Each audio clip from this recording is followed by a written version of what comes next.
One thing that I found really interesting in the No Theater video was that since no actors wore masks that blocked their vision, they had to rely on the pillars that were incorporated into the stage structure to guide them through.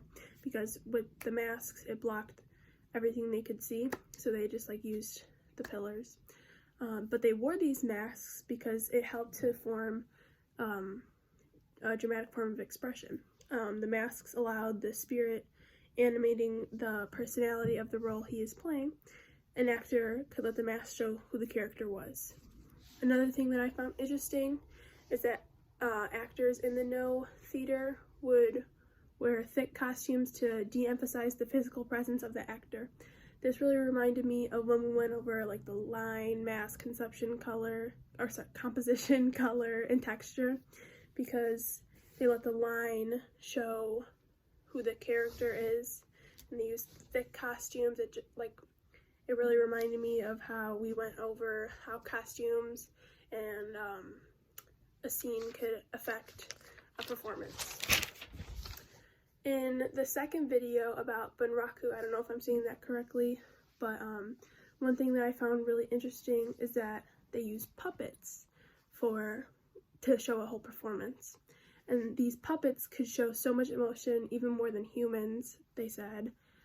And 3 people would manipulate different parts of the puppet to show this great emotion.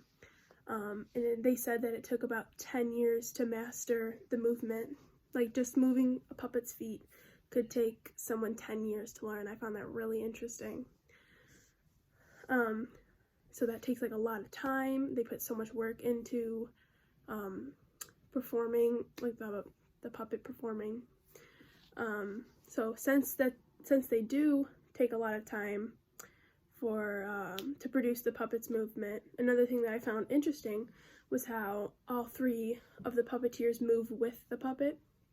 You could see the people outlined behind the puppet, and they moved with it.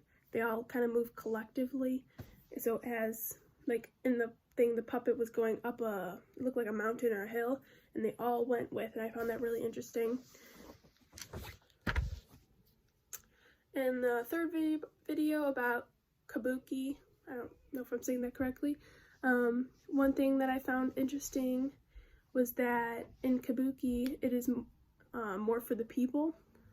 Kabuki must have evoked the emotions in the audience by drawing the audience into the drama through the passageway.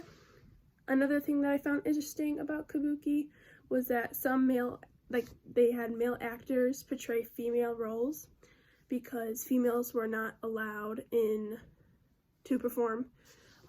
This forced men to learn how to perfect the skills necessary to convince the audience that they were women.